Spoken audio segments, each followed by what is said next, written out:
Oke, terima kasih sudah menunggu dan terima kasih sudah klik video kedua. Em, Part 2 ini masih bicara mengenai dasar-dasar tour. Pertanyaannya, apa yang membedakan masing-masing perusahaan penyedia tour? Tadi Anda sudah tahu, ada yang namanya tour operator, ada yang namanya wholesaler, ada namanya retail travel agent, dan ada yang namanya sub agent. Walaupun wholesaler dan retail travel agent ini masuk dalam kategori travel agent. Tapi ingat kalau di airlines atau di bisnis tiket tidak ada tour operator, langsung ke wholesaler. Jadi dia yang main pangsa besar, distributornya. Pertanyaannya, apa yang membedakan masing-masing perusahaan penyedia tour itu? Atau tour operator tadi? Atau travel agent yang ambil dari itu? Oke. Apa yang membuat yang satu lebih baik dari yang lain? Apa yang kira-kira membuat tour operator yang A lebih baik dari tour operator yang lain? Apa kira-kira yang membuat travel agent lebih baik daripada tour operator level di atasnya atau level di bawahnya? Kalau nanti Anda belajar tentang strategik, kita bicara mengambil belakang, jual ke depan, atau bisa mengambil kiri, mengambil kanan, ya kayak travel agent tadi, ya. Tapi nanti Anda belajar strategi di sana. Kita belajar sekarang dasar-dasarnya dulu.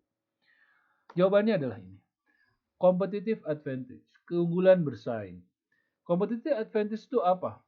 Terjadi pada saat keuntungan perusahaan lebih besar dari rata-rata keuntungan perusahaan lain dalam industri sejenis. Bagaimana travel agent bisa lebih baik daripada travel agent yang lain? Bagaimana tour operator bisa memberikan nilai besar daripada travel agent?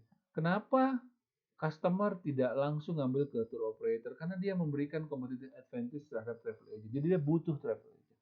Oke. Ini penjelasan kedua. Competitive advantage atau CAS itu harus berani memperlihatkan tampil beda dan unggul. Ya, harus punya produk sendiri, harus punya keunikan sendiri terhadap produk atau jasanya. Lihat gambar kiri dan kanan, di situ terlihat bagaimana yang warna hijau ini tampil ke atas atau yang merah ini berdiri sendiri mencari segmen market baru atau berbeda atau produk-produk yang beda tertentu. Sedikit saya kenalkan karena saya adalah pakar atau peneliti di bidang bisnis model innovation atau bisnis model innovation proses. Salah satu jawabannya ada pada bisnis model. Jadi jika Anda sudah tahu bisnis modelnya apa, bisnis model kan ada 4 blok besar dibagi ke dalam 9 unit. Customer, value proposition, lalu produk ya, partner pertama, value proposition, lalu customer, di bawah cost dan profit. Itu 4, ya 1, 2, 3, 4.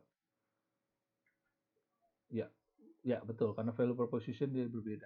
Di bawah kan bagiannya cost, jadi 1, 2, 3, di bawahnya 4. Oke.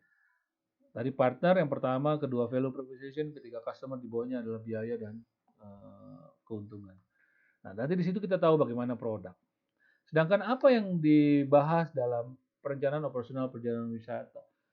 Di POPW, Anda juga belajar bagaimana aspek pasar. Jadi dalam mengeluarkan tour atau produk tour atau jasa, Anda harus juga melihat dari aspek supply and demand.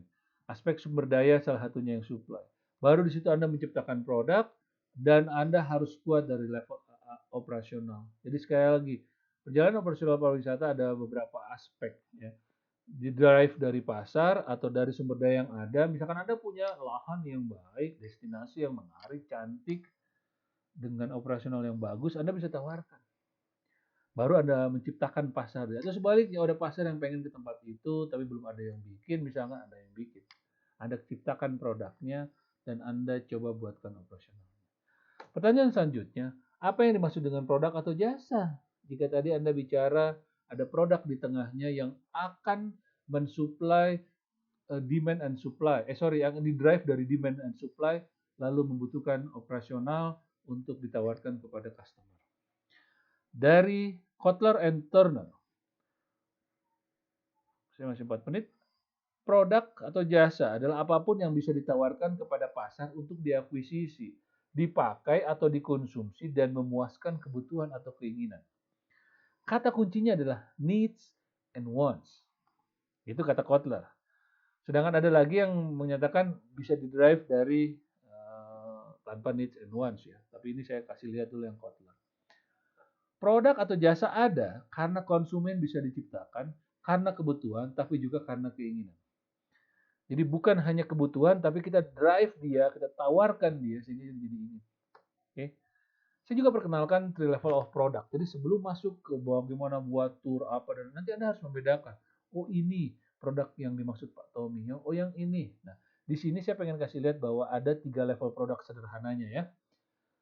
Sederhana nih, ada yang banyak, tapi secara teori ada 3 level. Yang pertama level core benefit yang di tengah. Produk yang manfaatnya tinggi. Jadi orang hanya melihat produk itu dari manfaatnya. Contoh, makanan. Orang beli produk makanan untuk mengenyangkan. That's makan nasi, tempe, tahu, dan lain-lain. Ada aktual produk. Tadi makanan. Ada brandnya. Makan di warteg sama makan di rumah makan Padang. Beda di mana? Sama nggak core benefitnya? Makanan, kenyang, betul. Tapi makan di rumah makan Padang sederhana misalkan, walaupun namanya sederhana, beda dengan Anda makan di warteg yang harganya 10-15 ribu. Brandnya beda, image-nya beda. Lalu augmented produknya, after sales-nya, di sana Anda istilahnya bisa dapat voucher kalau ini, atau kalau di rumah makan sederhana bisa dapat delivery service, bisa bayar pakai kredit dan lain sebagainya. Check out kopi. Core benefitnya minuman kopi. Brandnya, aktual produknya, Starbucks. Anda minum Starbucks sama minum di kaki lima yang jual kopi beda rasanya.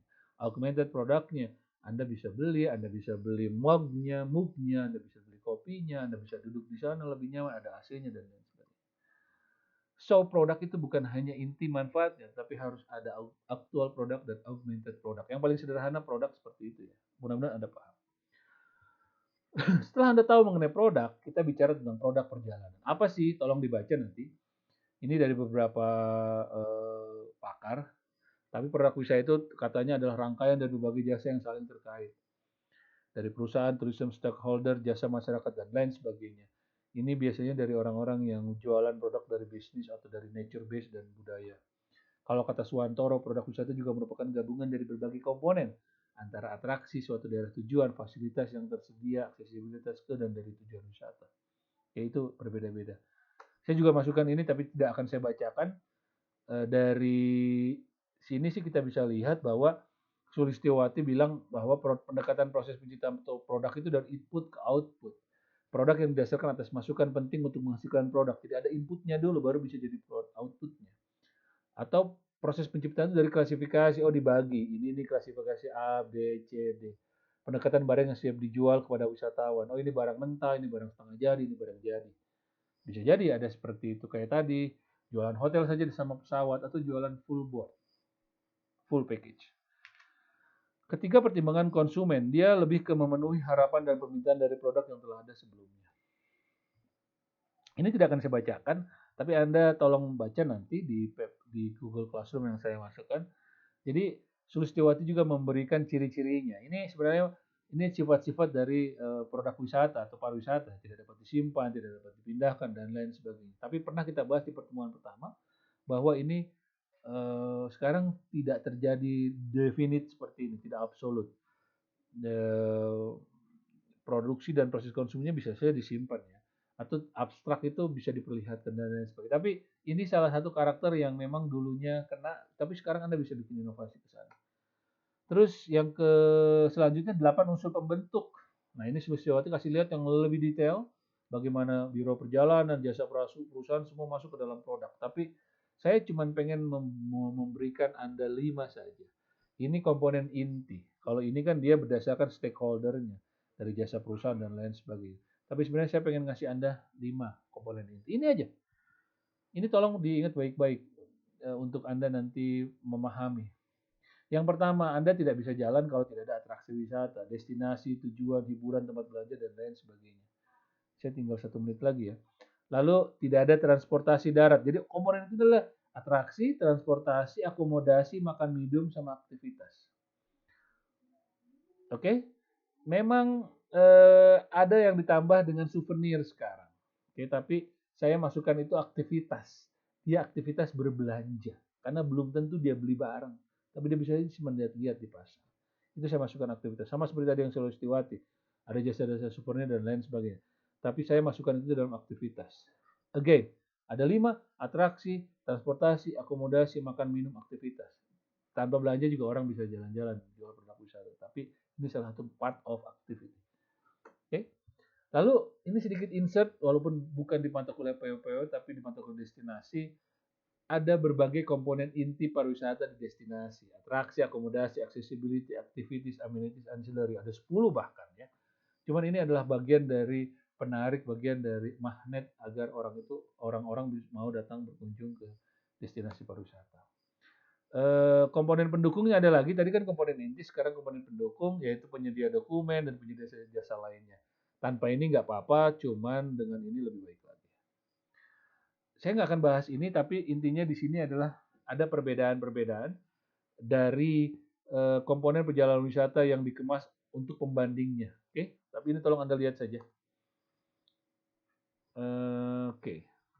Saya akan hentikan di sini dan kita akan lanjut lagi nanti di video ketiga karena kita waktunya sudah 11 menit. Oke, terima kasih. Sampai jumpa di video selanjutnya.